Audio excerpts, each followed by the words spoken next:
আপনার কেউ যদি নেগেটিভ চিন্তার হয় তাকে কিভাবে পরিবর্তন করবেন, তাকে কিভাবে পজিটিভ করবেন? আমরা একটা কথা সবসময় বলে থাকি যে নেগেটিভ মানুষদেরকে এড়িয়ে চলেন। এটা যেমন সত্যি, তেমনি এমন কিছু মানুষ আছে তাদেরকে আপনি চাইলে এড়িয়ে চলতে পারবেন না।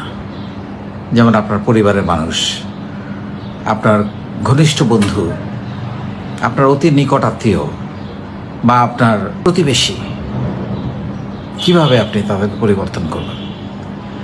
সো আমরা যেটা হয়, আমাদের যদি কাউকে পছন্দ না হয়, নেগেটিভ মানসিকতার হয়, আমাদের পরিচিত জানাশোনা মানুষ হয়, আমরা যেটা করতে পারি, কেউ যদি নেগেটিভ মানুষ হয় তাকে, যদি সে ফেসবুক বন্ধু হয় বা দুঃসম্পর্কের আত্মীয় হয় বা জাস্ট বন্ধু হয়, তাকে আমরা ব্লক করে দিলাম, তার কিছু দেখলাম না, তাকে আনফলো করে দিলাম, তার কিছু দেখলাম না।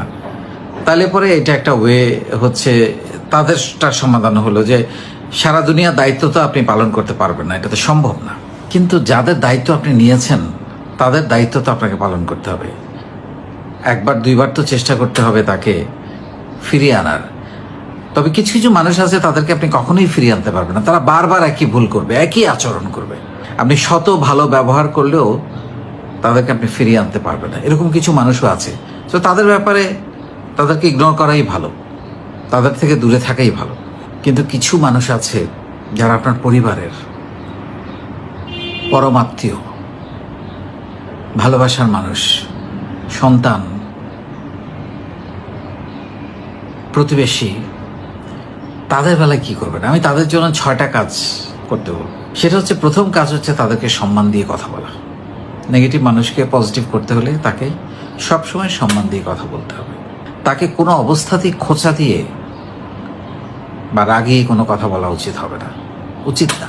যেহেতু আমি জানি সে নেগেটিভ, তো তাকে খোঁচা দিয়ে আরও নেগেটিভ করার তো কোনো অর্থ নেই।